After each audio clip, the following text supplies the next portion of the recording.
পতিত আওয়ামী লীগ সরকারের সময় ব্যাংকিং খাতে দুর্নীতি, অনিয়ম ও লুটপাটের চিত্র এখন প্রকাশ পাচ্ছে, যার কারণে খেলাপির পরিমাণ বেড়েই চলছে। বাংলাদেশ ব্যাংকের তথ্য বলছে, গত ডিসেম্বরে খেলাপি ঋণ ছিল ৩,৪৫,০০০ কোটি টাকা। মার্চের শেষে বেড়ে হয়েছে ৪,২০,০০০ কোটি টাকা, যা বিতরণ করা ঋণের ২৪% বেশি। দীর্ঘমেয়াদী ঋণ খেলাপির সময় পুনর্নির্ধারণ, বড় অঙ্কের ঋণ শ্রেণীকৃত হওয়া, চলতি ঋণ নবায়ন না হওয়া, পুনঃতফসিল করা ঋণের কিস্তি যথাসময়ে পরিশোধ না হওয়া এবং বিদ্যমান খেলাপি ঋণের ওপর সুদ যোগ হয়ে বেড়েছে খেলাপির পরিমাণ। খেলাপি হওয়ার যোগ্য ঋণকে সাধারণ নিয়মিত ঋণ হিসেবে প্রদর্শন করে আসছে। ৫ই আগস্টের পরে দেখা যাচ্ছে ওই প্রতিষ্ঠানগুলোর যারা উদ্যোক্তা বলেন বা যারা হায়ার ম্যানেজমেন্ট লেভেলে আছে তারা অনুপস্থিত, প্রতিষ্ঠানগুলি বন্ধ হয়ে গিয়েছে। ঋণগুলি তো অনেক বড় বড় পার্টি সেগুলো ছিল, সেগুলোতে একসাথে আমরা কোয়ালিটেটিভ জাজমেন্টে সেগুলোকে ক্লাসিফাইড করে দিয়েছি। খেলাপি ঋণের ৭১%ই রাষ্ট্রায়ত্ত ও বেসরকারি ১০টি ব্যাংকের। শীর্ষে রয়েছে জনতা ব্যাংক, যার খেলাপির পরিমাণ ৭০,৮৪৫ কোটি টাকা, আর ইসলামী ব্যাংক ৪৭,৬১৮ কোটি টাকার খেলাপি হয়ে দ্বিতীয় অবস্থানে রয়েছে।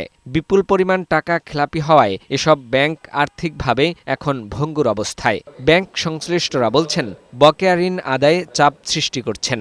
সমঝোতা সহ আইনি পদক্ষেপ নেওয়া হচ্ছে। তাদের প্রপার্টি অ্যাটাচ করছি, তাদের বিরুদ্ধে মামলা চলে গেছি।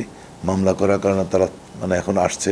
আমি ৮,১৯৫ কোটি টাকা তো আপনার এদের থেকে রিকভারি করেছি এবং এদের মামলা করার কারণে আরও অনেকে এগিয়ে আসছে। আমরা বাড়ির সামনে রীতিমতো ব্যানার লটকে দিয়ে তাদেরকে ধরেছি যে এই লোক ঋণ খেলাপি। বিভিন্ন ধরনের তরিকায় আমরা সামাজিক চাপ সৃষ্টি করার ফলে হয়েছে কি কিছু টাকা এই অবস্থার মধ্যে উদ্ধার হয়েছে আমাদের। বিশ্লেষকরা বলছেন, রাজনৈতিক প্রভাবের কারণে সবচেয়ে বেশি ক্ষতি হয়েছে ব্যাংকিং খাত।